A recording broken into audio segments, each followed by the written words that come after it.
St. Paul's School, a tradition of faith, community, and conspiracy.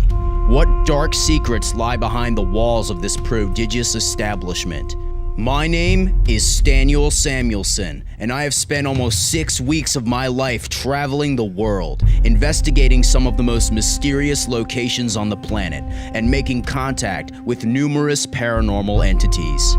Here, on Mystery Adventures, I set out to dig up the twisted secrets of the world. Armed with only my wits, my camera crew, and a crack team of post-pubescent unpaid interns, I will put myself in the line of fire and the face of danger in tonight's episode of Mystery Adventures.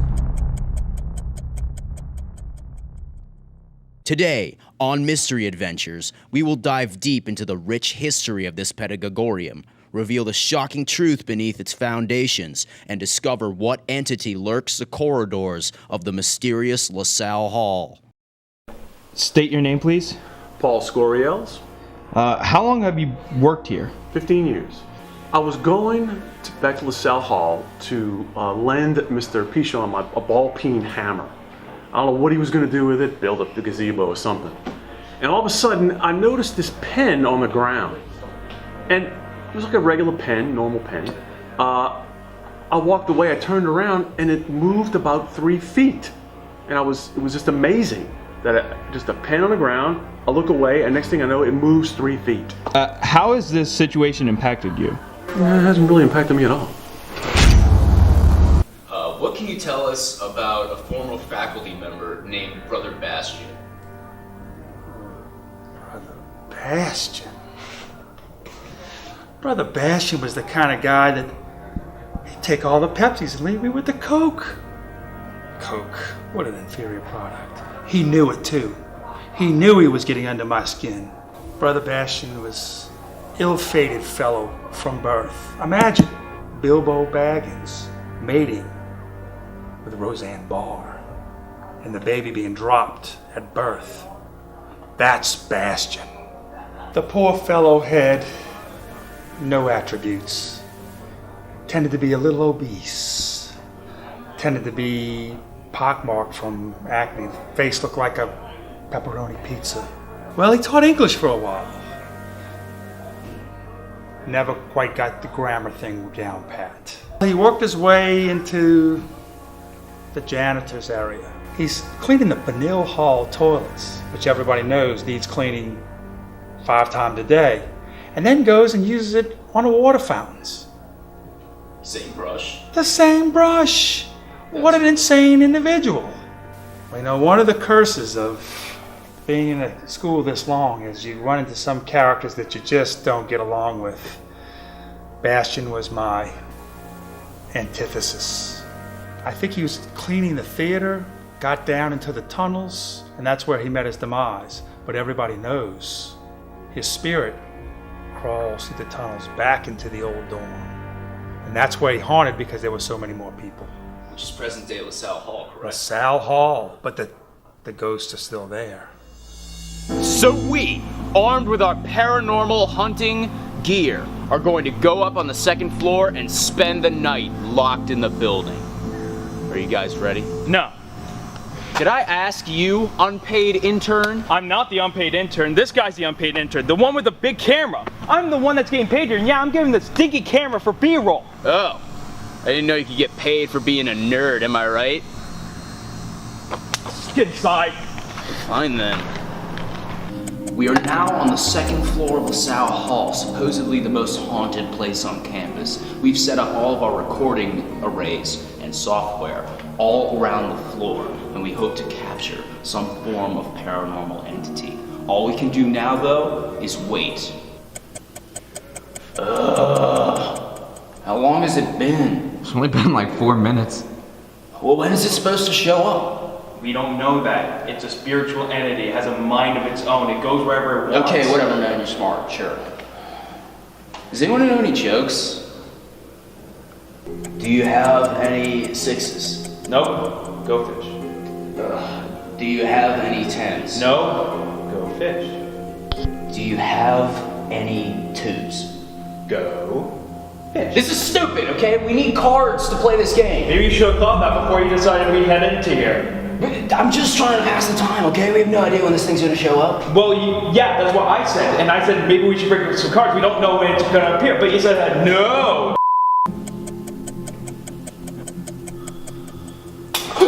Oh my god. Sorry, I just dropped my lunch cap. Where'd it go? Oh, right. Oh. It's pretty dark in here. Oh, man. I'm terrified, man. Why? We're just in a hall. I don't know, dude. These kind of places have always creeped me out. Locker rooms must have been terrifying for you. Hey, man. If I get too scared, will you hold me? No. It's been hours, man. It's been half an hour. It's been hours. How long is it gonna take for this thing to make contact with us? Like, what if it's just toying with us? What if it's just watching and laughing and waiting for us to slip up and then it's gonna jump out in front of the table or something? So you think this thing is going to be more like Poltergeist instead of Casper the Friendly Ghost? You know, Why would it be Casper the Friendly Ghost? Why would you even say that? I'm so scared of Casper the Friendly Ghost, man. Okay, I'm done. I am done. I've heard a noise coming from the end of the hall. We believe that it may be the spirit.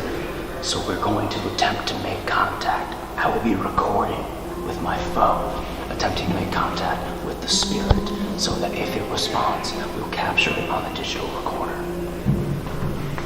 At this moment, we captured an EVP on our digital recorder, sending us an ominous message. The entity can be clearly heard telling us to get out of its building.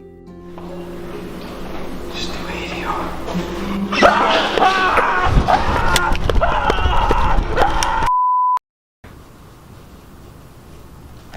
Stan, you've been like that for like a half hour. What did you even see? I saw, when I turned the corner, there was this man. He was wearing a blue jumpsuit, and he had this stick, and it had all of these ropes on it, and it looked like he was going to hit me with it. Stan, that was a janitor! What are you even thinking? Thinking that the janitor's a ghost! It's a janitor! Maybe it was a ghost janitor. Okay, well how come you could see him in broad daylight and you couldn't see through him? It's not broad daylight, it was at night, technically. Okay, fine, daylight, whatever, but how come you couldn't see through him? Ghosts are transparent. They're not physical. You can go through them. They're a spirit. I think your argument is transparent. Listen, the network already hates us, okay? I can't see why. No, the last episode on like the swamp monster of Covington, that didn't go well. Remember what they told us? What did they tell us? They told us that it looked like a cheap puppet that we threw in like some sewage. Yeah, we did. It was. But it looked like it, okay? We have one more episode. We have one more chance to prove ourselves. One more chance, and you prove it with a stupid janitor. The ratings were not good for us. Do you think that they're actually going to come back if we lie about it again? This is a reality show. This is not a reality show. If it was reality, we would have seen something. We would have had something. But this guy over here didn't even record it. We don't have any evidence. I will say, it is almost entirely Little Man's fault. I will say that. But we can still work with it. We can work with it. How? You know what? No. I'm done.